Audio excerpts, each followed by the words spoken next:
Versículo 6 do capítulo 1 até o versículo 12, até a primeira parte do versículo 12. Eu digo primeira parte, não é porque a segunda parte não seja importante, né? Em razão da divisão que o texto faz exatamente na metade do versículo, tá bom? Vamos lá. Para o louvor da glória de sua graça, que Ele, o Pai, nos concedeu gratuitamente no amado, no qual temos a redenção, pelo seu sangue, a remissão dos pecados, segundo a riqueza da sua graça, que Deus derramou abundantemente sobre nós em toda sabedoria e prudência, desvendando-nos o mistério da sua vontade, segundo o seu beneplácito que propusera em Cristo, de fazer convergir nele, na dispensação da plenitude dos tempos, todas as coisas, tanto as do céu como as da terra. Nele, digo, no qual fomos também feitos herança, predestinados segundo o propósito daquele que faz todas as coisas, conforme o conselho da sua vontade, a fim de sermos para o louvor da sua glória. Ok? Até aí está bom na nossa leitura. Bem, nós temos que nos lembrar que nós estamos abordando desde os primeiros estudos desta epístola, o mistério que estivera oculto dos séculos e das gerações, e esse mistério que foi revelado no tempo. Então nós temos o mistério que diz respeito à vontade eterna do Pai, diz respeito à economia de Deus, ou em suma diz respeito ao todo o projeto divino, como Deus haveria de consumar a obra que um dia Ele definiu e determinou no seu coração. E o apóstolo Paulo, quando começa a apresentar esse mistério, a primeira coisa que ele faz é colocar as bênçãos espirituais que por meio de Cristo nós temos acesso. Ou seja, o versículo 3 do capítulo 1 fala: bendito o Deus e Pai de nosso Senhor Jesus Cristo, que nos tem abençoado com toda sorte de bênção espiritual nas regiões celestiais em Cristo. Então ele fala de um conjunto de bênçãos espirituais. E quando ele coloca esse conjunto de bênçãos, ele coloca o Pai enquanto aquele que nos elegeu em Cristo para sermos santos e irrepreensíveis. Coloca o Pai como aquele que nos predestinou para a filiação, para a posição de filhos. Já falamos disso amplamente nas mensagens anteriores. E então ele coloca depois o papel do Filho, aquele que pela graça do Pai nos redimiu e nos fez herança. Ou seja, vai colocar a obra de redenção como sendo uma das bênçãos que explicam o mistério de Deus. E ele termina, num terceiro plano, falando que o Espírito Santo, que é o Espírito da promessa, é aquele que nos sela e que se torna para nós o penhor da nossa herança. Então ele coloca o Pai que predestina, ou que escolhe e predestina, o Filho que nos redime, nos faz herança, e o Espírito Santo que ele é o selo em nós e o penhor da herança. Então observe que o apóstolo coloca duas bênçãos para o Pai, duas para o Filho, duas para o Espírito Santo. Salvo engano, na mensagem da quarta-feira passada, eu não me recordo exatamente, alguém comentou, pena que agora nós não estamos conseguindo transmitir, alguém comentou lá no chat que foi tentar entrar em assunto, em debate de Deus triuno, ou de trindade. Eu quero que os irmãos saibam que nós não estamos aqui debatendo trindade, até porque todo debate em torno da trindade não nos levará a nenhum lugar, absolutamente. Porque a despeito de haver ou não trindade, nós não estamos aqui debatendo os méritos, o fato é que o que nós temos que conhecer é a Deus. Só há um Deus verdadeiro, não há três deuses, E no plano da revelação de Deus, a trindade se revela, ou se mostra a nós, enquanto revelação de Deus na história da humanidade. O homem é incapaz de discernir o ser absoluto de Deus. Então, nós só podemos tomar a trindade enquanto uma pedagogia para compreender a obra de Deus, mas não entrar nos méritos e nos detalhes que não cabe a nós, até por falta de não somente de entendimento, mas de capacidade de compreender a grandeza de Deus. Bem, de todo modo, nós já falamos sobre as duas grandes bênçãos, né? Que foi a eleição e predestinação do Pai. Hoje queremos entrar na bênção relacionada ao Filho, que fala acerca da redenção.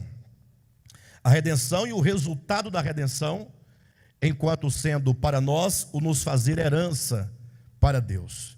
E não somente a redenção, enquanto o processo de libertação e também o resultado que é fazer-nos herança, mas sobretudo o propósito universal da redenção, que conforme diz aqui, é de fazer convergir no Filho todas as coisas na dispensação da plenitude do tempo, ou que seja, dos tempos, né? Bem, então nós temos que tratar desses 3 pontos para que o capítulo, essas bênçãos do Filho estejam para nós claras, que é a obra de redenção, o sermos feitos herança e o objetivo final da redenção, que é fazer que todas as coisas dos céus e da terra convirjam para o Filho de Deus. Então observe como que o apóstolo ele desenha a economia de Deus numa ordem que seja para nós compreensível. Na eternidade passada, Deus nos elegeu e nos predestinou. Para quê? Ora, para a filiação. Então aponta para o futuro. Ou seja, nós saímos de um extremo para outro extremo. Ele nos elegeu para sermos santos e irrepreensíveis. É o objetivo final. E Ele nos predestinou para estarmos na posição de filhos. É a filiação plena. Ocorre que quem nos assegura que isso vai acontecer é o Espírito Santo enquanto penhor, o Espírito Santo enquanto selo. Ocorre que há um problema aqui entre esses dois extremos. Ocorre que Deus nos criou para sermos santos, para a filiação, mas ocorre que o homem pecou, teve o problema do pecado. Então a redenção de Cristo, ela vem para o homem enquanto um meio para trazer o homem de volta, ou levar o homem ao cumprimento do propósito de Deus original. Então a redenção, ela é muito maior que a salvação do homem, mas quando nós pensamos no homem, temos que pensar dessa seguinte maneira: Deus predestinou mas houve a queda. Então a redenção resgata este homem para o cumprimento do propósito de Deus. Desculpe-me, amados. Nós veremos que, com respeito ao propósito da redenção, a redenção é muito maior do que a mera salvação do homem, que é o de fazer convergir todas as coisas na plenitude dos tempos, na pessoa de Jesus Cristo, tá bom? Então vamos lá, eu quero conversar com os irmãos acerca dessa bênção em Cristo, dessa bênção do Pai em Cristo, que é a obra de redenção. Eu quero que os irmãos pensem comigo a obra de redenção. Quando eu digo que os irmãos pensem comigo, porque a obra de redenção, embora seja algo tão fundamental no Evangelho e na economia de Deus, mas ela por muito tempo foi ensinada como um dogma. Ela foi ensinada enquanto uma ideia, apenas uma ideia.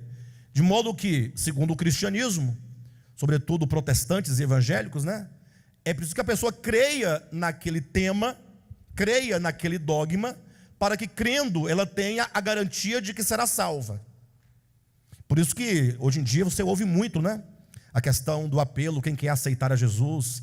Então, você ouve a história da encarnação, ouve a história da morte de Cristo na cruz, ouve a história da ressurreição, e desde que você admita que esses 3 pontos da redenção são verdadeiros, diz o dogma, você está salvo. Aí agora, a partir de então, você aguarda ou o dia da sua morte para ir para o céu, ou você aguarda a vinda de Cristo para que Ele te leve para o céu. Vocês entendem o que eu estou dizendo? Então, todos os crentes, ou se não, a maioria absoluta ou esmagadora dos cristãos, tem essa ideia consigo, né? A ideia de que eles confessam esse dogma, é uma confissão, ou seja, esse sistema de pensamento, ou que seja a ideia da encarnação, morte e ressurreição, ele agora tem por verdade, e porque ele assumiu por verdade, ele agora tem a garantia de estar salvo. E o pior, tem um elemento que torna esse pensamento ainda mais equivocado, é de que essa confissão desses 3 elementos depende da sua permanência dentro do sistema religioso. Eu estou agora me referindo muito mais ao movimento pentecostal, né? E neopentecostal. Ou seja, as igrejas não protestantes, mas as igrejas evangélicas. Porque no dia que alguém deixa a igreja, o sistema da igreja, por qualquer que seja o motivo, sobretudo se a igreja entender que a pessoa está desviada porque ela voltou a beber, não bebia, parou de beber quando aceitou o sistema doutrinário. Agora ela voltou a beber porque ela desviou, eles entendem assim. Então agora, ainda que a pessoa continue a conceber a ideia de que a morte, a encarnação, morte e ressurreição de Cristo sejam uma verdade, para a igreja eles entendem que aquele indivíduo está perdido. Por quê? Porque não está dentro do sistema doutrinário daquela igreja.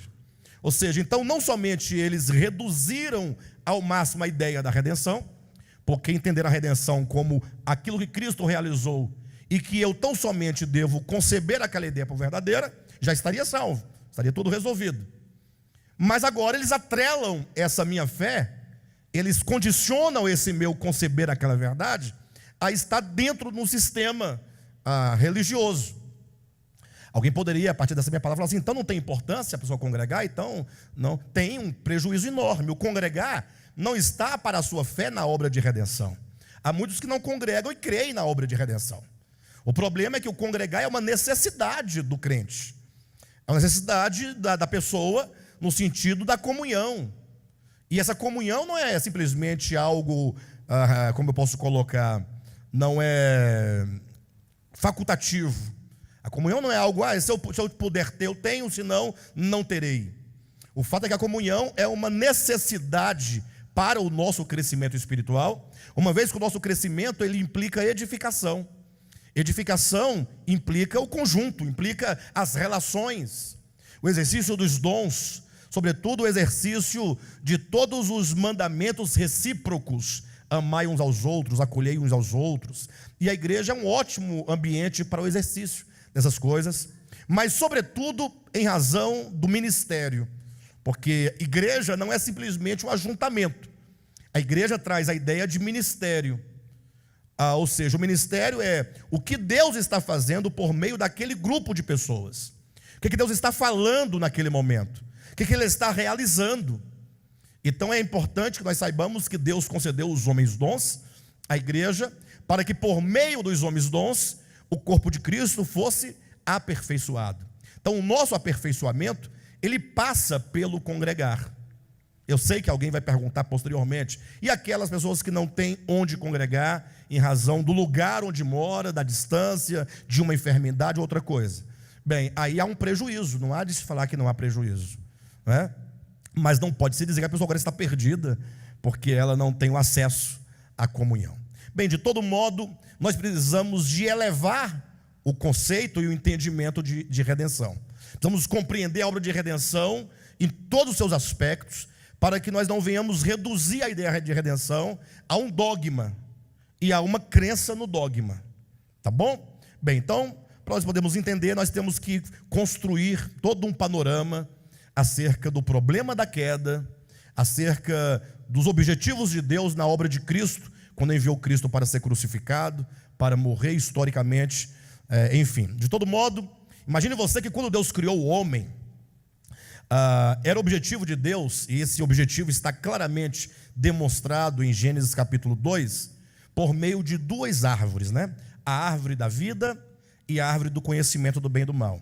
Entenda essas duas árvores como sendo apenas uma alegoria. Não havia essas duas árvores em lugar algum. Nós temos que tirar absolutamente da nossa mente, dos nossos conceitos, a ideia de que o homem comeu de um fruto.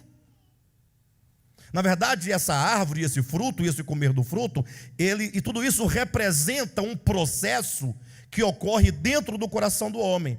Tomemos a árvore como um símbolo, como uma figura, como uma representação, assim como os cordeiros que eram imolados em todo o Antigo Testamento eram um símbolo de Cristo e da sua obra de redenção, não é? Pastor, mas os cordeiros havia lá no povo de Israel, lá, então a árvore não podia haver também, não podia ter essa árvore literalmente. Ocorre que aqueles animais que ali eram sacrificados, eles não tinham nenhum valor real diante de Deus. Nenhum valor real. O valor era totalmente relativo daquelas ofertas. Pastor, como assim? Não estou entendendo. Aquelas ofertas que o povo de Israel oferecia tinham um valor relativo, não tinha valor absoluto. Para Deus, absolutamente, não valia nada. Agora, o valor que tinha era um valor relativo, no sentido de que aquilo ensinava os homens algum princípio. Então, os homens aprendiam a partir daquela pedagogia, mas efetivamente para Deus não tinha nenhum valor. Vamos verificar na Bíblia isso? Abra sua Bíblia em Hebreus capítulo 10 e veja como que a Escritura claramente nos mostra que o valor que havia só podia ser relativo, o valor das ofertas, não um valor absoluto. Diz assim, bem, antes de eu ler aqui, vale a pena ressaltar, é sempre importante nós explicarmos cada detalhe do que estamos dizendo, porque são alguns conceitos que espantam, né? De repente, então o pastor Alexandre disse que os sacrifícios de animais lá do Antigo Testamento não tinha nenhum valor, não valia nada absolutamente. Se tivesse algum valor, seria relativo. E aí é verdade. Agora veja que esse é um ensinamento bíblico, né? Para Deus não tinha nenhum valor. Imagina Deus olhando o indivíduo levando um animal para ser morto, quando o animal sangrava, que o sangue esvaía, aí Deus, agora eu vou perdoar o indivíduo porque o sangue daquele animal foi derramado. E seria um Deus grego, né? Um Deus muito mesquinho. Então, veja o que diz a Escritura. Capítulo 10, versículo 1 em diante de Hebreus. Ora, visto que a lei tem sombra dos bens vindouros, não a imagem real das coisas, nunca jamais pode tornar perfeitos os ofertantes com os mesmos sacrifícios que ano após ano perpetuamente eles oferecem. Então vamos entender o que o texto está dizendo. Primeiro, ele coloca uma explicação. A verdade que ele quer trazer é, a segunda parte, os sacrifícios que são oferecidos ano após ano, os sacrifícios que perpetuamente são oferecidos, nunca jamais pode tornar perfeitos os ofertantes. Essa é a verdade. Qual o valor desse sacrifício? Ele pode fazer o quê pelo ofertante? Nada. Ele não pode aperfeiçoar o ofertante. Tanto é que um pouquinho mais à frente, tanto é que o sacrifício não para de ser oferecido. É oferecido continuamente, dia após dia, né, perpetuamente, não para. Por quê? Então, essa é a verdade. Os sacrifícios não podem aperfeiçoar o ofertante. Por quê? Aí vem as explicações. Ele começa no capítulo 10, versículo 1, com a primeira explicação. Porque a lei e o sistema de sacrifícios era o sistema levítico, era o sistema cerimonial da lei, porque a lei era apenas uma sombra de bens vindouros. A lei não era a realidade daquilo que ela ensinava. Vocês estão entendendo? Então, a primeira razão que o apóstolo dá é, ora, isso aqui não tem realidade. Isso aqui não tem substância. Isso aqui é uma sombra, é uma coisa muito pálida, uma coisa muito deformada de uma realidade vindoura, que vocês vão compreender depois. Por agora, compreende minimamente alguma coisa acerca do que está sendo feito. Então, isso não tem realidade, isso não tem substância. Por isso, não pode aperfeiçoar os ofertantes. Então, a verdade central é, qual é o valor dessa oferta em relação aos pecados do ofertante? Nenhuma.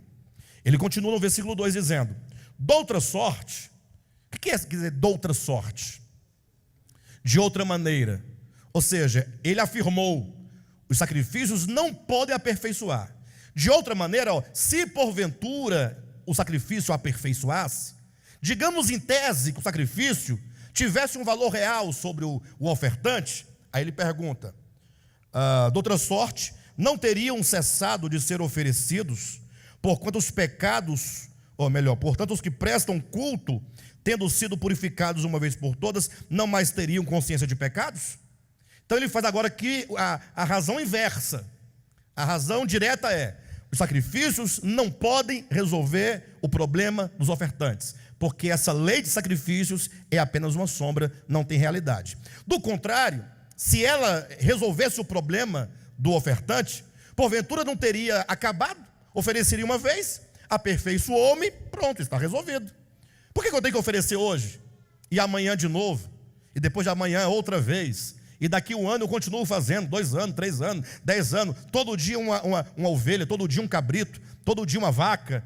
Por que não cessavam os sacrifícios? Ora, porque não tinha valor real, senão um valor pedagógico. Era apenas para ensinar alguma coisa. Veja um outro texto. Vamos continuar aqui, para poder deixar mais fundamentado, né? Continuando no versículo 3 do capítulo 10, o apóstolo continua: entretanto, ou seja, aí torna a voltar para a razão direta. Vamos lá, olhem para mim. Primeiro, qual é a assertiva? Os sacrifícios não podem aperfeiçoar. Por qual motivo? Porque esse sistema de sacrifício é uma sombra, não tem realidade. Aí ele faz uma relação inversa. Se ele aperfeiçoasse, aí ele faz uma pergunta: não teriam cessado já há muito tempo? Então eles continuam porque não tem nenhum efeito. Entretanto, ele volta: entretanto, sabendo que o sacrifício não pode resolver o problema, nesses sacrifícios faz-se recordação dos pecados todos os anos. Se ele resolvesse, teria resolvido o problema do pecado. Como não resolveu, todo ano a pessoa se lembra: poxa, tem que oferecer de novo. Por quê? Porque não resolveu, né? O outro ano, de novo. Por quê? Porque o anterior não resolveu. Ele não resolve o problema do pecado. E veja mais, ele coloca uma frase no versículo 2 que é muito forte. Lá no finalzinho: não mais teriam consciência de pecados. Ou seja, a consciência do pecado permanece. E eu vou continuar o texto, e eu vou continuar a explicação, mas eu quero chamar a atenção dos irmãos para um fato. Aqui o apóstolo ele é muito contundente. Aquele sistema de sacrifício não resolvia o problema. Por quê? Porque as pessoas continuavam com a consciência de pecado. As pessoas continuavam carregando os seus pecados. Elas continuavam o quê? Pecadoras. Aí eu faço uma pergunta para a nossa reflexão: e aquilo em que você creu quanto à morte de Cristo resolveu o seu problema? Lógico que o crente vai dizer que sim, mas eu quero que você pense no seu coração, pense na sua alma, que você pense nas suas relações, que você pense no seu dia a dia. É verdadeiro, é provável que você de fato, ao crer, ou melhor, ao crer ou acreditar naquele dogma, você já não tem mais consciência de pecados, ou você tem consciência de pecados? Porque se o argumento do apóstolo é que aqueles animais não resolviam, por isso veio Cristo para resolver, então Cristo tem que resolver. A obra de Cristo não pode ser, na prática do homem, igual os sacrifícios. Entenderam ou não? Não pode. Porque do contrário, você ia substituir um sistema falho, um sistema impotente por outro. Pastor, pensando bem aqui, eu acho que o dogma não tem resolvido muito a minha vida. Não tem resolvido muito. Então, talvez o problema esteja em você e não na obra que ele realizou. O problema esteja no dogma, do modo como você absorveu e não na obra realizada por Cristo. Porque a grande verdade do Evangelho é que o Evangelho é o quê? É o poder de Deus. Ou seja, é um poder operante para a salvação. É algo que acontece. Poder, no grego, dunamis.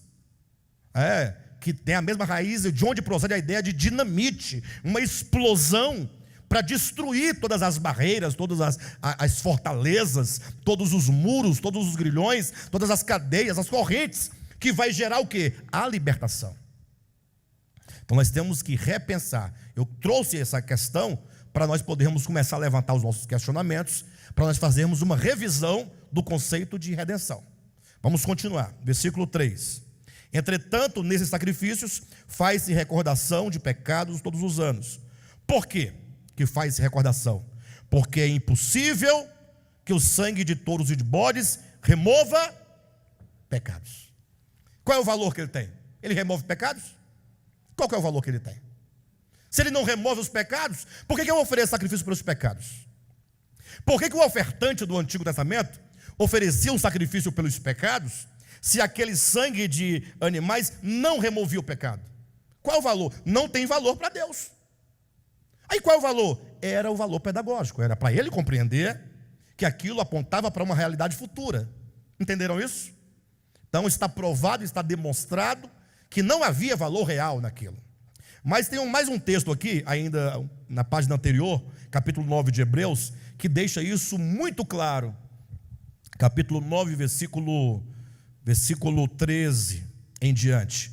Portanto, se o sangue de bodes e de touros e a cinza de uma novilha, aspergidos sobre os contaminados, os santificam quanto à purificação da carne, muito mais o sangue de Cristo, que pelo Espírito eterno, a si mesmo se ofereceu sem mácula a Deus, purificará a nossa consciência de obras mortas, para servirmos ao Deus vivo.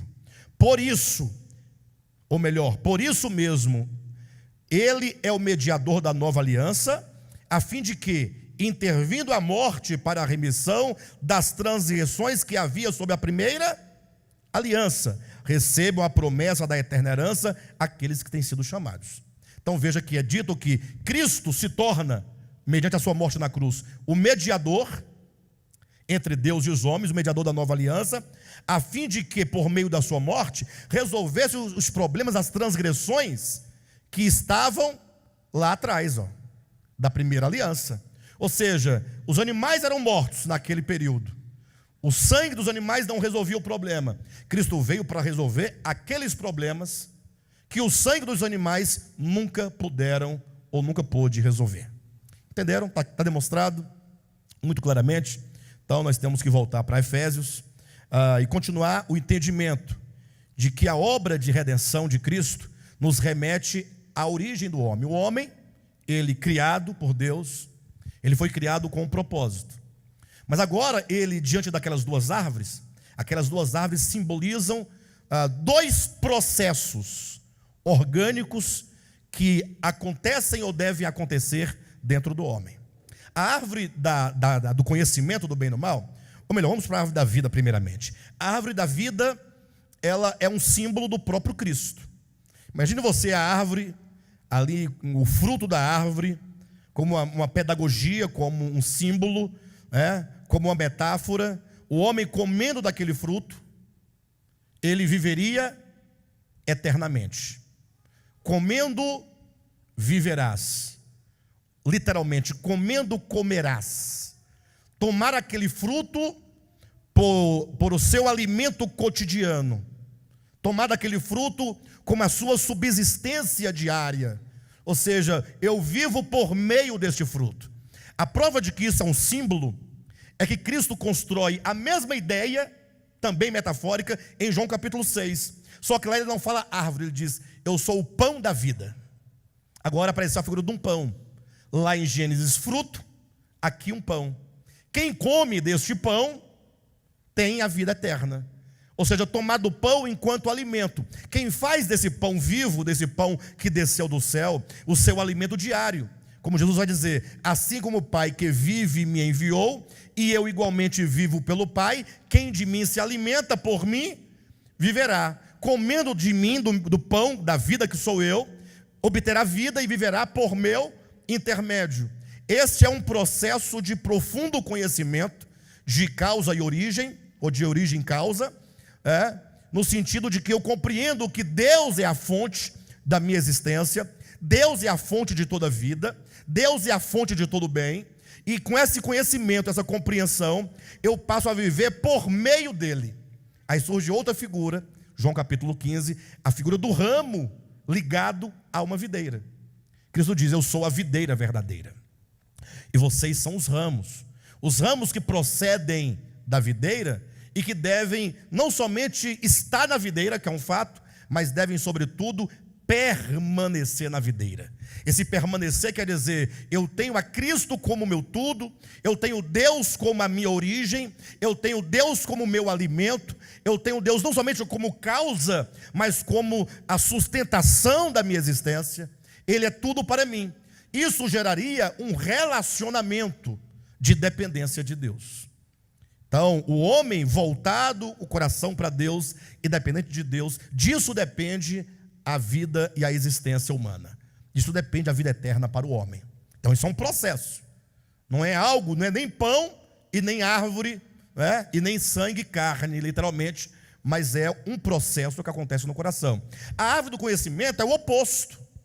Ou seja, quando o homem chegasse ao conhecer o bem e o mal, e o homem fizesse deste conhecimento do bem e do mal a sua força, ou seja, o homem, quando se entendesse superior às demais criaturas, entendesse que ele tem agora o discernimento, sabe o que é o bem e o que é o mal, e por isso agora ele se sente no direito de viver por si mesmo e para si mesmo sem Deus. Este é o pecado capital. É o que nós chamamos constantemente de ego, e é o que a Bíblia abundantemente no Novo Testamento chama de carne. Então, sempre que o homem está na carne, vive por meio deste ego, fazendo de si, sem o reconhecimento de que Deus é a fonte, e pensando que ele é capaz de viver por si mesmo, e manter-se em si mesmo, e para si mesmo, este é o grande pecado. É isso que torna o homem inimigo de Deus e inimigo de toda a criação de Deus. A partir do momento que o homem tomou tal decisão, é dito que esse homem ele se perde, porque estando ele ali no momento de ganhar a consciência, ele ganha a consciência de si mesmo, do outro e de Deus, ele deveria tomar o caminho da árvore da vida. Ele deveria assumir para si esse viver por meio de Deus. Mas ao invés de ele entrar nessa estrada da dependência, ele toma uma outra estrada. Ele cria uma estrada que quanto mais ele caminha nela, mais distante ele está de Deus, no seu coração. É um caminho diametralmente oposto, né?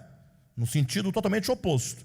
É o que na parábola do filho pródigo é simbolizado por uma terra distante.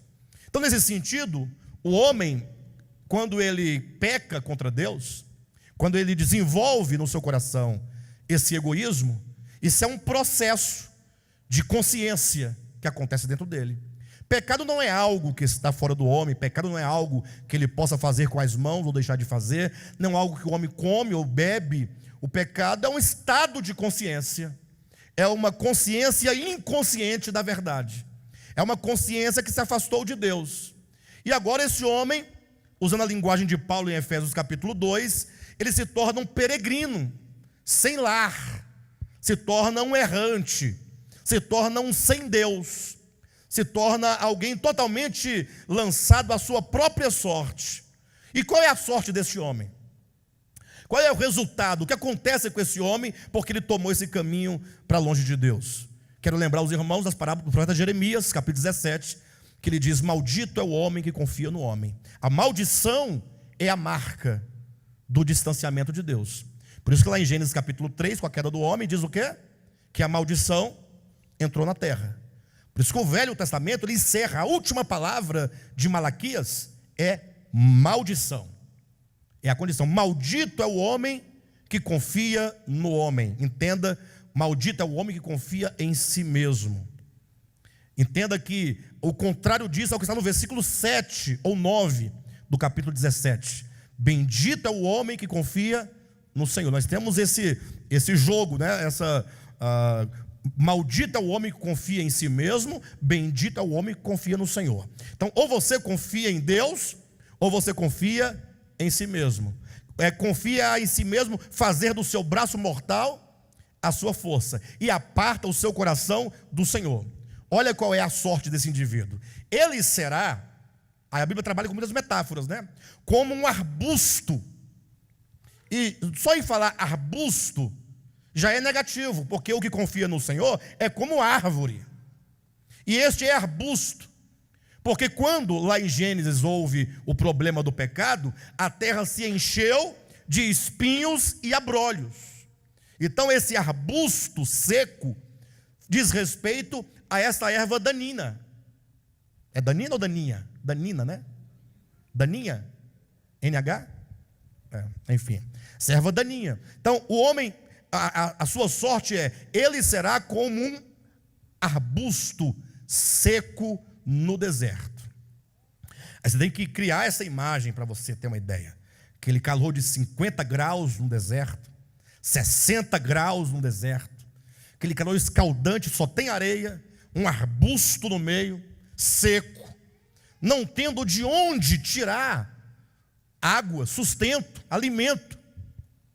Ele será como um arbusto seco no deserto, habitando uma terra inóspita, uma terra salgada, uma terra inexorável, uma terra que nada lhe dá, mostra a condição do homem totalmente desprovido de vida. E essa condição do homem, você pode compreendê-la claramente quando você olha para a humanidade. Sobretudo no nosso tempo, uma humanidade angustiada,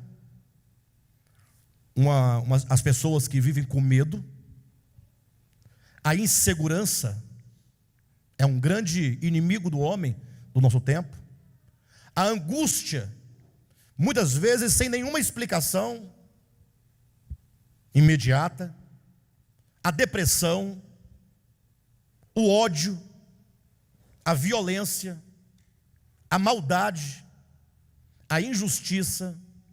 A humanidade está sofrendo, a humanidade está gemendo de dor.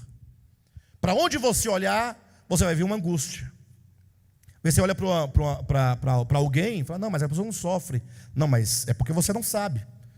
Ali talvez tenha uma pessoa que perdeu a família. Quando a pessoa perde a família, ela só tem que continuar a viver, mas ela está sofrendo, ou não está? Está sofrendo. É o filho que perde o pai e ficou órfão. Tudo isso são os danos e as consequências do pecado. Então esse homem que se perdeu lá no começo, ele tem um sério problema consigo, que tem que ser resolvido. Esse homem está perdido, esse homem está errante, e esse homem precisa de ser, deixa eu usar uma palavra menos teológica, né? Esse homem precisa ser encontrado. Esse homem precisa de alguém que o encontre e o traga de volta para a segurança, para a comunhão, para o seio da casa do Pai. Por isso que em Efésios capítulo 2 vai dizer que, uma vez que nós somos reconciliados com Cristo, nós já não somos mais peregrinos nem estrangeiros, mas somos da família de Deus. Então essa imagem de alguém que estava totalmente perdido no sofrimento, mas foi resgatado, ele foi redimido. Então o homem precisa de quê? De redenção. Então a redenção, por mais que alguém não creia na doutrina, na mensagem, na obra de redenção, porque tem o descrente, não tem? Tem o cético, tem o ateu, tem o agnóstico, tem o crente incrédulo. É um paradoxo, mas é verdade. Por mais que alguém não acredite, fala, não vou por aí, eu acho que essa história de redenção é conversa. Será que é conversa mesmo? Olhe, portanto, para todos as linhas de pensamento, sejam religiosos ou não, todos eles trazem ideia de redenção. Todas as religiões têm ideia de redenção, ainda que eles partem de pressupostos diferentes, mas a ideia de redenção é a ideia que está na mente de todos os homens. A igreja evangélica fala de redenção, equivocado? Fala, mas fala. Eu não estou tratando o mérito de como eles enxergam o modus operandi da salvação, mas eu quero dizer que eles têm a ideia, e a ideia nasce da necessidade de redenção. Protestantes também, católicos também, espíritas também, as religiões orientais que nenhuma relação tem com o cristianismo, também têm. Todos eles sabem que há um sofrimento humano, e que o homem precisa crescer, desenvolver, e chegar a um estágio de Buda, de iluminação. Eu usei o Buda para poder, para ofender mesmo o seu conceito, mas também não estou sustentando a ideia do budismo. Estou dizendo que eles também têm a ideia da necessidade de redenção. Se você for para a literatura, que não tem nada a ver com religião, os literatos todos têm ideia de redenção. Você pode pegar um Guimarães Rosa, por exemplo, ler o livro Grande Sertão Veredas. O que ele fala ali? Redenção. Ele vai mostrar o homem, né, ali na sua trajetória, nos seus sofrimentos, nos seus embates, nos seus conflitos, e a necessidade desse ser, representado por Riobaldo, para cruzar uma linha a que ele chama de travessia. Os contos de Guimarães falam acerca de regeneração. Óbvio que ele não vai usar a linguagem e nenhum modus operandi que a Escritura apresenta na pessoa de Jesus Cristo. mas a ideia de redenção está sempre presente. Você olha para o Machado de Assis, ele também traz a ideia. Você pode pegar Shakespeare, e você vai ver que nas tragédias desse escritor inglês, ele traz a ideia da desgraça humana, do destino fatal da humanidade e, portanto, da necessidade de redenção. Se você pegar Homero, século VIII a.C., para onde você for, todos eles falaram de redenção, de um modo ou de outro, mas redenção é algo que está como ideia e necessidade dentro do homem. Se você pegar a filosofia, a mesma coisa. Filosofia, literatura, tudo vai falar sobre redenção. Então, não questionemos a necessidade de redenção. O que se deve questionar, e é provável que nós questionemos, é que tipo de redenção é essa? Quem oferece essa redenção e como ela acontece? É isso que nós queremos discutir aqui com vocês, à luz da pessoa e obra de Jesus Cristo. Então, esse homem que se perdeu no princípio, ele carece de ser resgatado. E a Escritura nos apresenta, na revelação, de que essa obra de resgate desse ser se dá por meio da obra de Jesus Cristo. Toda a humanidade, ela será resgatada por meio de Jesus Cristo. Mesmo os que vieram antes de Cristo e nunca ouviram falar dele. Não é necessário que alguém exatamente tenha ouvido falar dele, porque seria reduzir a obra à condição e consciência humana. Já imaginou? Então assim, olha, Deus realizou uma obra enorme, grande de redenção. Encarnação, morte e ressurreição de Jesus Cristo. É grande ou não é? Poderosa, o poder de Deus, mas depende do indivíduo conhecer essa verdade. Já imaginou? Aí não adiantaria fazer uma coisa tão grande e agora reduzi-la a uma possibilidade de um homem minúsculo, de ouvir falar, de compreender e depois de receber. É lógico que aqueles que compreendem, que ouviram e compreendem, eles estão dentro de um plano maior, né? Que nós já falamos e vamos falar posteriormente também, mais um pouco, mas o fato é que a salvação não pode se restringir a isso. Quando Jesus diz, eu sou o caminho, a verdade e a vida, ninguém vem ao Pai a não ser por mim, ele colocou 4 pontos aqui, ó. Caminho, verdade, vida e Pai. Ou seja, o homem precisa de vida, sim ou não? Ele é a vida. O homem precisa de voltar ao Pai. Ninguém vem ao Pai a não ser por mim. O homem precisa de um caminho. Como é que ele pode retornar à vida, ao Pai? Ele é o caminho. E esse caminho, cadê o caminho? Existe um mapa? Existe, é para o norte, é para o sul, para o leste, é para cima, é para baixo? Para onde é esse caminho? O caminho é a verdade. A verdade é aquilo que ele é. Quando você concebe a realidade de Deus na pessoa de Jesus, você tem a verdade. Essa verdade se torna, portanto, o caminho. Bem, de todo modo, temos então que compreender como essa obra se realiza. Mas nós nunca vamos entender a redenção de um modo cabal, se nós não entendermos que o homem traz consigo pelo menos 2 problemas. Ou seja, o que separa o homem de Deus, o problema de consciência, ou que seja, esse acontecimento dinâmico de queda dentro do homem, esse evento da queda dentro do homem, está fundamentado em 2 pilares, que nós podemos chamar de o pecado e os pecados. O homem tem 2 problemas, ele tem o pecado, é o grande problema. Ele tem os pecados, que é um problema menor, mas que é o fruto do pecado. Imagine que o pecado seja uma árvore e os pecados sejam os frutos. Você pode arrancar quantos pecados você quiser, mas se o pecado, enquanto a árvore permanecer, ela continuamente dará fruto. Não para de dar fruto. Por isso que você pecou na semana retrasada, pecou ontem, pecou hoje, vai pecar amanhã e não vai parar de pecar. E a consciência de pecado vai continuar. Não vai resolver. Se nós não entendermos que o homem tem 2 grandes problemas, o problema do desvio do homem, do se perder o homem no começo da história, se dá por causa do pecado e dos pecados. Os pecados são todas as coisas que nós realizamos, que procede do pecado na consciência. Então eu quero começar falando sobre os pecados, depois vamos falar sobre o pecado, depois vamos entender como que a obra de Cristo resolve esses dois problemas. Perfeito? Então, a partir do momento que o homem, ele concebe no seu coração um espírito egoísta, um coração avaro, um coração independente, a partir deste momento ele começa a tomar uma série de decisões. Decisões essas que são fruto de uma série de reflexões. Então, vamos tomar a metáfora lá do filho pródigo, é uma pedagogia bastante elementar, nos ajuda a entender esse processo dos pecados. Então, imagine que aquele jovem, quando ele se deu conta, na sua cabeça, no seu entendimento, que ele concebeu a ideia, que foi gerado dentro dele a ideia de que ele podia viver por si mesmo, sem o pai, ele começa agora a alimentar uma série de pensamentos, estratégias.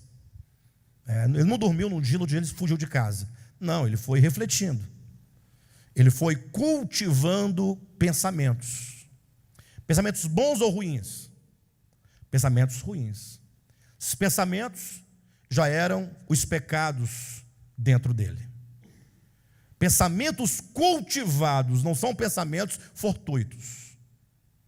Os pecados, eles podem ser pensamentos cultivados, sentimentos cultivados. Tudo aquilo que vem ao seu coração e você agora adota aquele pensamento, adota aquele sentimento, adota aquela percepção e você diariamente rega, diariamente você cuida daquele sentimento, daquele pensamento. Você vai nutrindo, você vai alimentando, você vai embasando, você vai encontrando razões para justificá-lo. Então temos que tomar muito cuidado com os nossos pensamentos. Eu sei que eventualmente vem pensamentos maus na minha mente e que eu deles não sou responsável. Diretamente eu não sou. Quantas vezes você estava em algum lugar, de repente veio uma coisa ruim na sua cabeça? De onde é que ela veio? Você não falou assim, bem, deixe-me parar que eu vou produzir um pensamento ruim que vai vir à minha mente. Isso não acontece. É igual a ira, a raiva. A raiva, quando ela vem, você não espera um pouquinho, eu vou ficar irado, espera um pouquinho. Pronto, estou irado. É assim que acontece? Não, ela vem sem a sua permissão. Ou não? De repente você está nervoso, querendo quebrar tudo. Vamos quebrar tudo, vamos. Isso é o ratinho, né? O ratinho, o xaropinho. Bem, por todos os efeitos... Esse Márcio não tem juízo, não. Por todos os efeitos, entenda você que a ira, quando ela vem, ela não pede licença, ela não avisa, ela vem. Aí a escritura fala assim, ireis, mas não pequeis. Ireis assim, isso vai acontecer, fatalmente, vai vir. Agora, o que é não pequeis? Se eu irei ou não pequei? Ireis e não pequeis, então eu posso irar e não pecar. Então ela veio. Agora, se você toma essa ira e agora começa a cultivar, aí ela se torna um pecado. Por isso que a explicação do apóstolo Paulo é: ireis, mas não pequeis. Não se ponha o sol sobre a vossa ira. Ou seja, você tem um problema, resolve aqui. Não vai dormir com esse problema, não. Porque esse problema, ele vai gerar uma raiz. Aí ele pode amanhã ficar mais difícil de você resolver. Daqui a pouco você está há 20 anos com um problema lá de trás que você não tratou. Se tornou um pecado oculto, um pecado no coração, um pecado enraizado, um pecado sedimentado na sua alma. Bem, de todo modo, o fato é que os pecados eles começam quando nós temos pensamentos maus e perversos, sentimentos maus e perversos, intenções más e perversas, quando essas coisas são cultivadas no coração, e que certamente ou fatalmente nos levará agora a agir exteriormente a partir daquilo que está dentro de nós. Ou seja, nós agimos agora exteriormente por aquilo que já está cultivado no coração. Entenderam? Então os pecados são muitos. Pastor, o que é exatamente o pecado? E aqui nós temos que corrigir gravemente uma situação, um conceito. Falava hoje com um amigo ao telefone, o nosso grande problema são os conceitos. Conceitos errados, tudo está errado. Você pensa que é uma coisa e é outra, você não tem como o que fazer. A pessoa pensa que pecado é você ofender a Deus, e Deus então agora está lá ofendido com você, e você carece do perdão dele. Você vai pedir o perdão, o Senhor me perdoa? Deus vai, filho, eu acho que eu vou perdoar você. Isso é um grande erro e um grande engano. Isso não é pecado, absolutamente. Por mais que você encontre uma ou outra frase na Bíblia que pareça dizer isso, mas no conjunto das Escrituras, quando você toma Cristo como chave hermenêutica, chave de entendimento, chave de interpretação de toda a Bíblia, você percebe que isso é um grande equívoco. Primeiro, porque se pecado for ofensa a Deus, você parte do pressuposto que Deus se ofende. E a ofensa é a coisa mais mesquinha que pode haver em todo o universo. É a ofensa. Um ser tão grande como Deus ficar ofendido com a irmã Silvia porque ela tomou uma dose de pinga. Ai, Deus está ofendido, magoado, dolorido. A Silvia não podia ter feito isso comigo. Ou que seja uma coisa um pouco mais grave, a Silvia teve uma desavença com a irmã Leda, e aí deu uns tapas nela, deu uns tapas na Silvia, deu tapa nela, ficaram de mal. Agora Deus ficou lá ofendido com aquela situação. Interessante que homens terrenos e pecadores, mas que alcançaram um nível de consciência um pouco mais alargado, foram capazes de viver uma vida sem ofensa. Imagine só, quando a Índia estava ali naquele grande problema de ordem política, quando ali os ingleses estavam oprimindo ali os hindus. Imagine vocês que Gandhi se levanta e fala assim: olha, nós vamos vencer, mas vamos vencer pelo amor, e não com armas. Primeira coisa, todo mundo joga suas armas fora, primeira coisa. Depois de lançar as armas fora, ele falou: e agora? E agora que você tem que desarmar o coração. Não pode olhar para os ingleses como inimigos nossos, não. Você tem que amar, você tem que se entregar, tem que se permitir. Mas eles vão nos matar, eles têm armas, que eles matem. Eles vão matar 1, 10, 100, 200, e nós vamos ficar todos em oração e jejum e ajoelhados. Se ele matar todo mundo, que mate todo mundo. Nós não vamos pelo caminho da retaliação, nem da revolta, e nós não vamos ter armas no coração contra eles. Começa matando 1, 2, 3, 10, daqui a pouco o ódio perde a força, porque o ódio é alimentado pelo ódio, o ódio alimenta ódio. Deus é muito sábio. Gente, quando o Lúcifer, o Satanás, o Lúcifer virou o Satanás, o capeta, começou a colocar o terror no universo todo, foi aquela desgraça. Imagina eu, Deus, misericórdia, com a violência que ainda tem dentro de mim, eu não vou fazer uma guerra não, dava um sopro, queima essas porcarias tudo, acabou, resolvido. Mas quando inclusive fala, interessante, olha na sua Bíblia, Efésios capítulo 1, só para seguir esse meu raciocínio, quando diz no versículo 8, que Deus derramou abundantemente sobre nós em toda sabedoria e prudência. A obra de redenção é pela graça em sabedoria e prudência. A sabedoria divina, a prudência divina, falou assim: olha, o mal será vencido somente com o bem. Não existe outro meio. Você quer vencer o mal? Só o bem vence o mal. Mal que ataca o mal gera um ciclo vicioso de males. O ódio que se revolta contra o ódio alheio gera um ciclo de ódio. Então só o amor vence o ódio, só o bem vence o mal. Não tem outro meio, não tem outro recurso. Bem, de modo então que Deus tem essa ideia de que o homem, ele tem que ser o quê? Resgatado, tem que ser trazido de volta. O problema dos pecados do homem na consciência tem que ser o quê? Resolvido, mas não podemos pensar nos pecados enquanto uma ofensa a Deus. Deus é incapaz de se ofender. Ele é amor, ele é o próprio amor.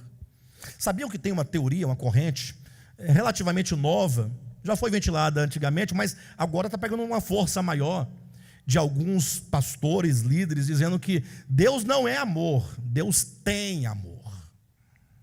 E isso para justificar que Deus também tem ódio no coração.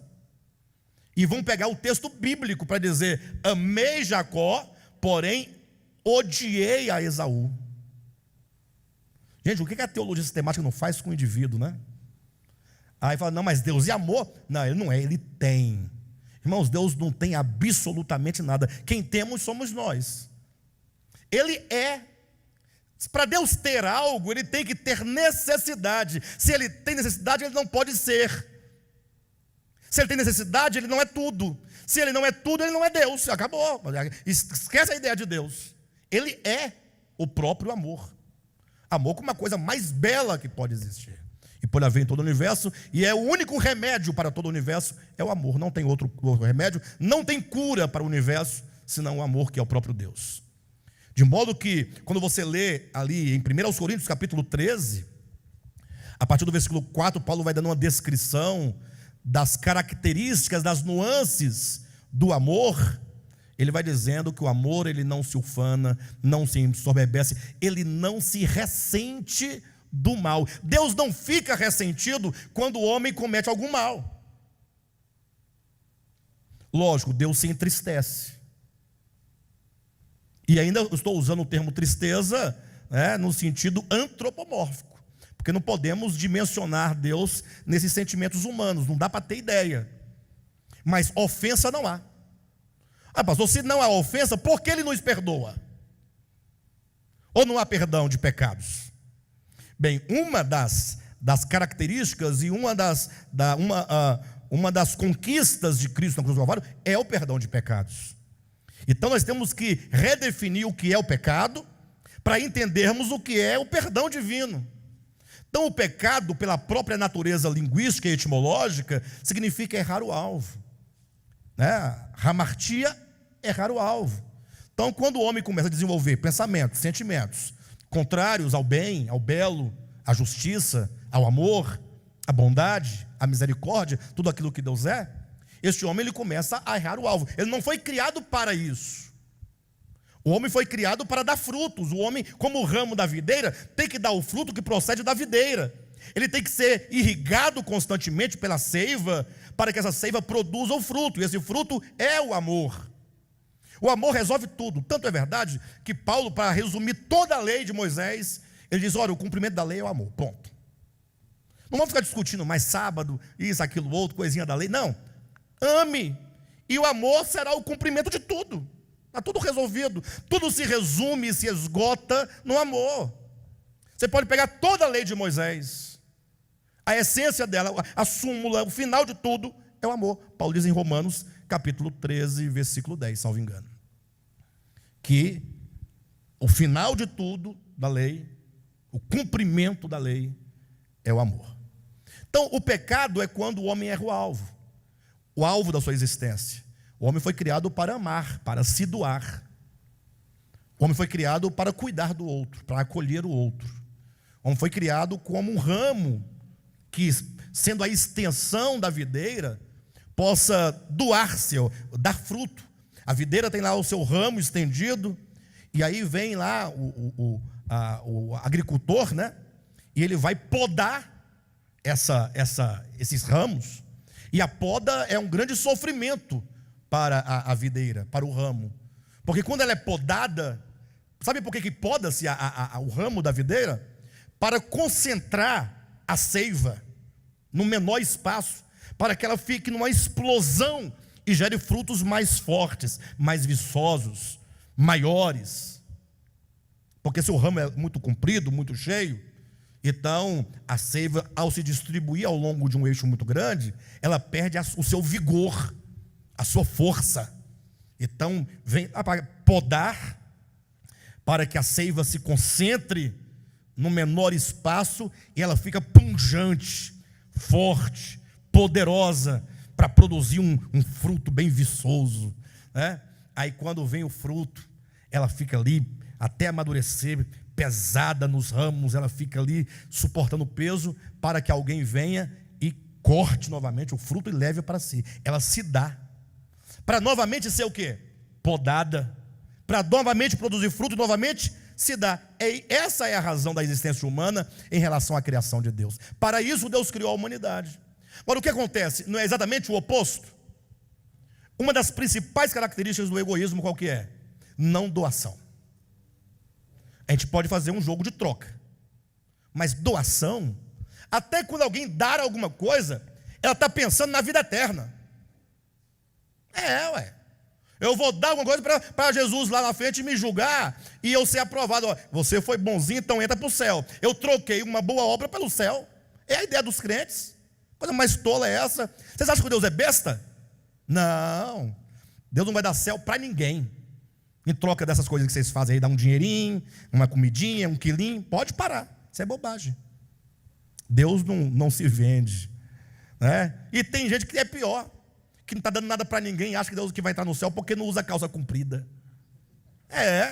Imagina Deus lá, a irmã Silva vai entrar no céu porque não usa calça comprida, porque não corta cabelo, porque viveu como monga. Como nós desconhecemos a Deus. Então, observa que os pecados, eles acontecem sempre quando nós procedemos e erramos o alvo da existência. Então, o problema dos pecados no homem é que nossas ações nós não doamos. O outro está doando alguma coisa pensando na outra encarnação, né? É o crente querendo ir para o céu e o espírita querendo voltar rico, bonito, famoso, saudável.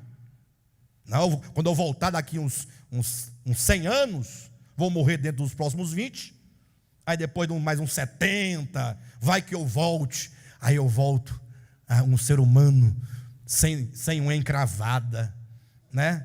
Eu volto um ser humano sem problema de bronquite, eu volto sem alejo, eu volto sem... É a ideia, é uma troca, sempre um jogo. A única doação que é válida é aquela que você doa, cujo fim é o outro. Pra vocês terem uma ideia, eu não vou lembrar agora exatamente as palavras, mas tem uma filósofa árabe, salvo engano, que ela falou a seguinte frase para Deus: que se Deus, se fosse para ela herdar o céu, eu não vou me lembrar agora, eu vou me recordar em outra ocasião e trago para vocês. Se quiserem me cobrar semana que vem, vocês podem cobrar que eu vou me lembrar. Não vou insistir, porque eu não vou lembrar definitivamente. Se o irmão Alan tivesse aqui, ele me lembraria. Bem, de todo modo, a única doação que é doação de fato é quando o fim é o outro. É quando você faz o bem, é para o outro, não é porque você vai receber em troca. Quem foi que ensinou isso, hein? Afinal de contas, não foi Jesus? Quando você fizer um banquete, não chame aquele que pode retribuir o convite, chame aquele que não pode retribuir. Aí você faz um bem. Agora, se você faz um banquete e chama aquele que vai te chamar depois, em troca, por isso as pessoas ficam com raiva, né? Eu chamo o Vitor para um churrasco lá em casa, ele vai, está tranquilo, aí todo mundo feliz e tal. Aí depois eu fico sabendo que ele fez um outro churrasco na casa dele, não me chamou, eu fico com raiva. Por que eu fico com raiva? Aí o meu argumento: olha, mas eu chamei ele para vir aqui em casa, aí ele faz lá e não me chama. Eu não estou reivindicando, não? Reivindicando o quê? Ué, eu fiz o convite, você tem que me chamar de volta. Agora, chamar aquele que não tem como retribuir, isso é doação. Então, imagine só que os homens não doam, eles trocam, eles emprestam. E isso quando o homem não toma do outro. Porque se a doação é próprio do amor, o tomar é próprio do egoísmo. Tomar do outro. Quando é que nós tomamos do outro? Ora, quando nós roubamos, quando nós nos aproveitamos da situação difícil do outro, para ele fazer um serviço barato em casa para a gente. Não, o cara está desocupado, dá qualquer coisa para ele, né? Dá qualquer coisa que ele vai aceitar. Ele não tem nada melhor mesmo. Isso é injusto. O trabalho tem um valor. Então negocie com a pessoa, agora não seja malandro, isso é pecado. E não somente quando nós roubamos, ou quando nos aproveitamos de uma situação, mas também quando não dividimos, porque o princípio da divisão é o princípio da justiça. Deus, ele concede a nós, para que tendo possamos o quê? Compartilhar. Essa é a lei, está lá em 2 Coríntios capítulo 8. Então, não somente o homem, ele não doa, e não se doa, ou ele troca, ou ele vende, ou ele empresta, como ele toma do outro. Como os homens lutam entre si, para saber quem vai ter a parte maior.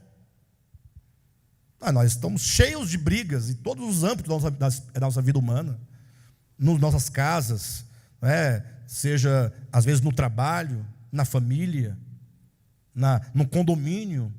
Sempre nós queremos a vantagem. É próprio do homem querer a vantagem.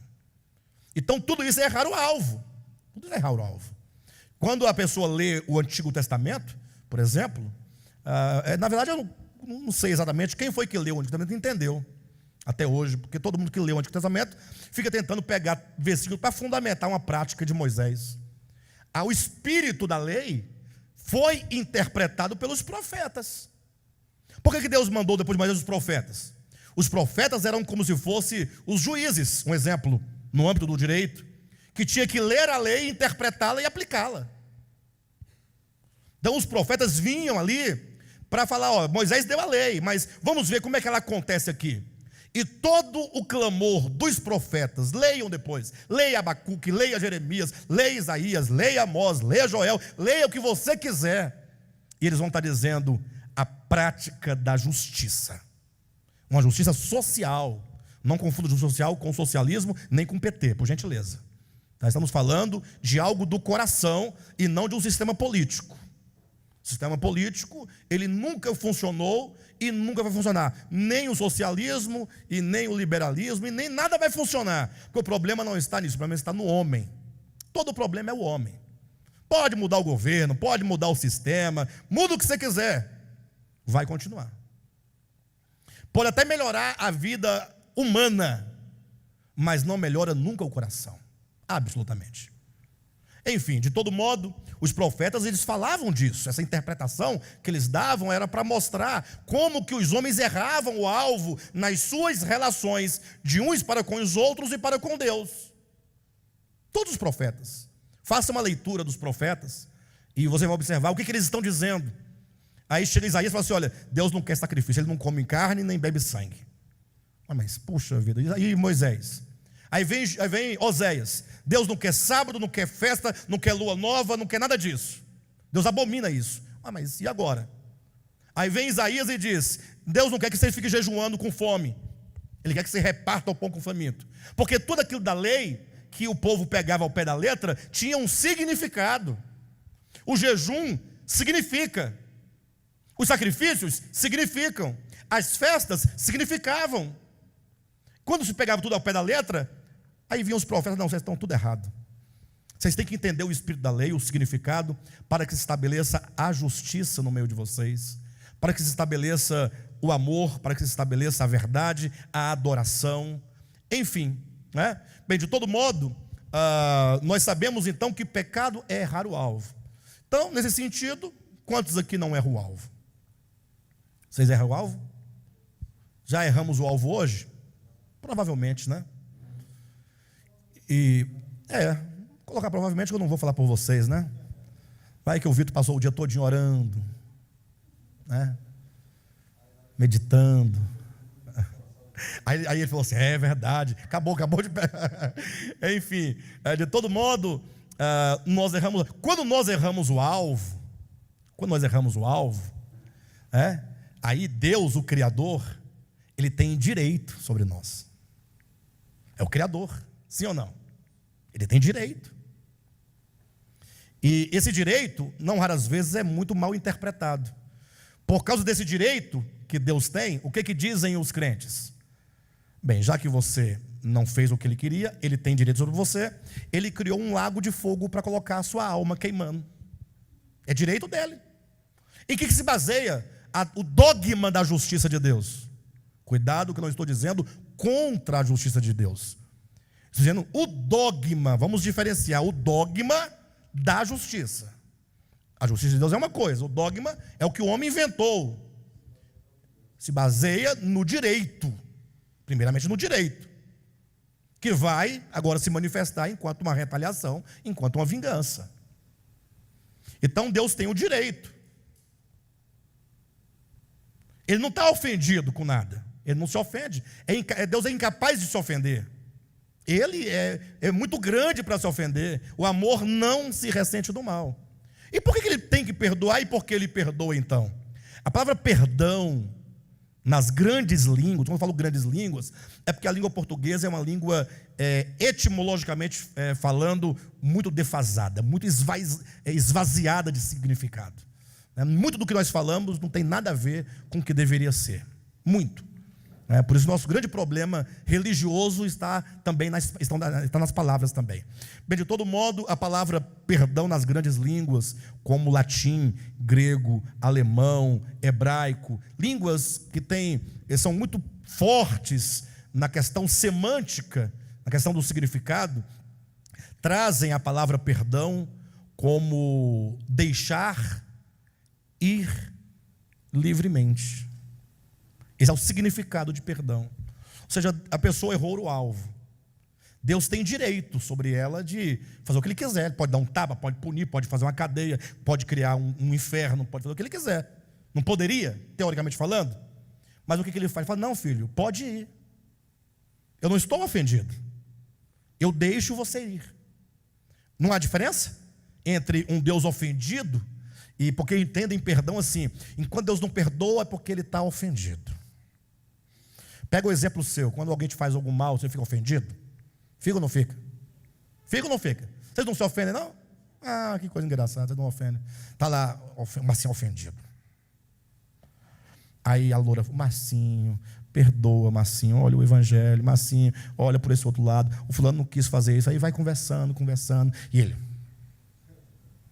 não quer perdoar. Estou fechado. Agora não. Deixa eu pensar um pouco. Aí vai, passa um dia, 2 dias, ele vem no culto, a palavra foi maravilhosa, ele ficou mais ou menos assim. Aí a loura vai falar, eu acho que ele está meio quebrantado. Marcinho, vai lá, Marcinho, perdoa. Marcinho, tá bom, vou perdoar.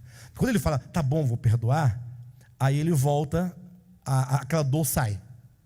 Né? Não é assim com Deus. Assim é com Marcinho, comigo, com a Silvia, com a Leda, com todos nós. O homem é assim. Mas Deus, não há ofensa, não há um Deus magoado.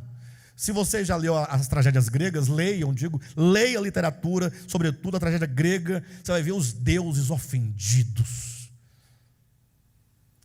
Quando alguém ofende um deus, aí você ofender, por exemplo, Poseidon, ele traz uma tempestade, ele fica agitando o mar, enquanto não oferecer um hecatombe para ele, ele não para de agitar o mar e tragar os barcos. Isso é um deus grego. E como os dogmas do cristianismo são todos gregos e aristotélicos, essa ideia está no meio dos cristãos. Um Deus brabo, nervoso, Deus que fura pneu de carro. Tem um anjo, o anjo da taxinha, só para furar pneu. O dia inteiro furando pneu do crente que não deu oferta.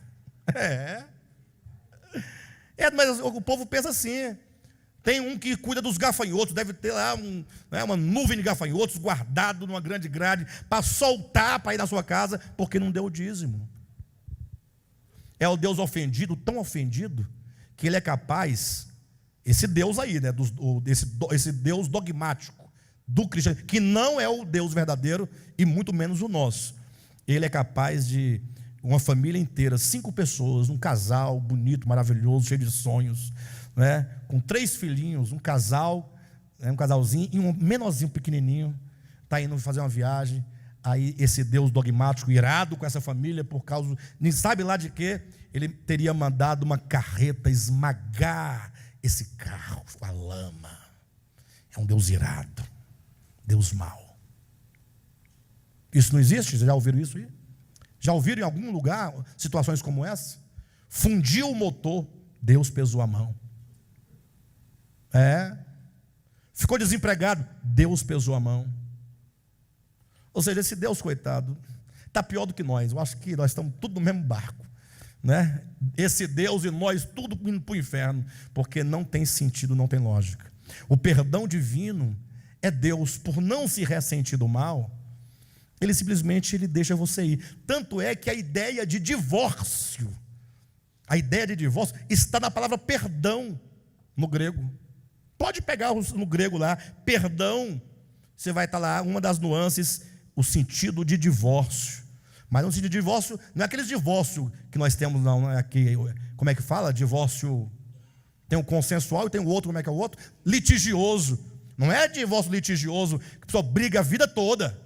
30 anos divorciado e não para de brigar. Deixa o outro livre, em paz. Deixa ir, divórcio, deixa ir.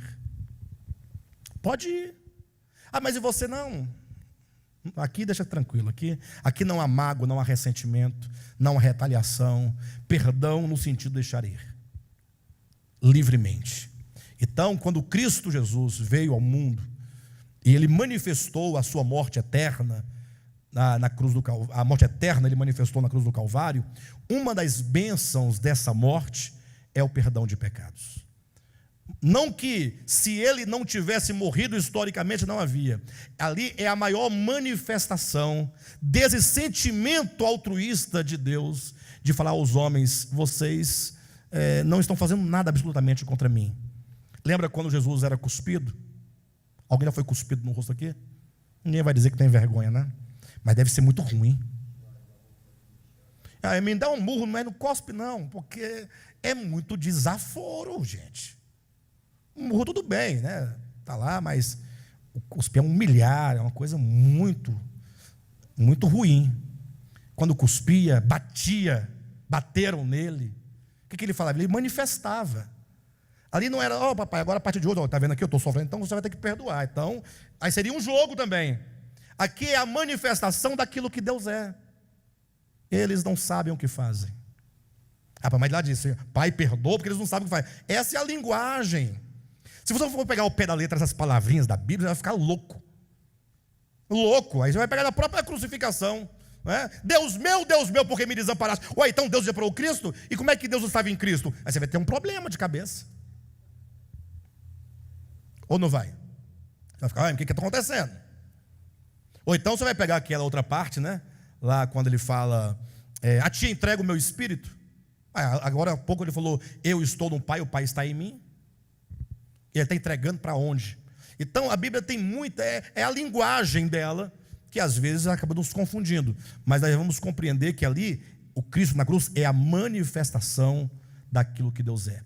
É como que dissesse aos homens, vocês não serão imputados por isso. Por mim não. Nada eu farei para descontar em vocês, porque vocês são ignorantes. Isso aí é fruto de uma ignorância, de uma treva. Essa é a verdade. Esse é o perdão. Então vamos pecar, vamos tocar o terror, porque agora Deus não vai mais matar ninguém, não vai queimar mais ninguém. Se você fazia alguma coisa mais ou menos para Deus não te queimar, meu irmão, misericórdia. Que jogo é esse? E outra coisa, você está afim de fazer? Vai fazer então, Você está doido para fazer? Você não é crente não, no sentido da palavra. Você não é cristão não, nunca foi. Você está enganando quem, afinal? Não é? Pastor, mas e agora? Então vamos fazer? Não vamos fazer. Vamos conhecer o Evangelho, para que esse amor nos transforme. É simples. Agora o camarada ouve uma mensagem dessa e vai ouvir, vão comentar lá no YouTube. Então agora Deus não vai imputar. Quem disse que Deus não imputa foi o próprio Paulo.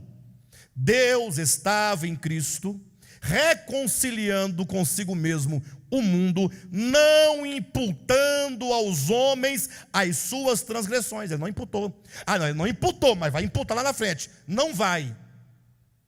Como não vai? Porque não somente não estava imputando, como nos confiou aos apóstolos, confiou à igreja, a palavra da reconciliação. Só que a igreja não prega a palavra da reconciliação, ela prega a palavra da condenação, a palavra da barganha. Então não tem jeito. A palavra da reconciliação, que não é uma mera palavra, é um ministério. Deus só quer reconciliar. Então, pastor, não vai dar nada aos nossos pecados? Quem quiser continuar, vai dar como já está dando. Nós vamos colher todos os frutos do nosso errar o alvo. Cada vez que nós erramos, nós colhemos. Isso vai acumulando dentro de nós um tanto de coisa ruim. Tudo que você sente de ruim é fruto do seu próprio pecado. Comece a viver para Deus, se voltar para Deus, que as coisas não vão se resolver imediatamente, mas você vai começar a ter uma melhora de vida interior. E essa melhora é um processo que vai culminar numa plena salvação. Bem, de todo modo, semana que vem, nós vamos continuar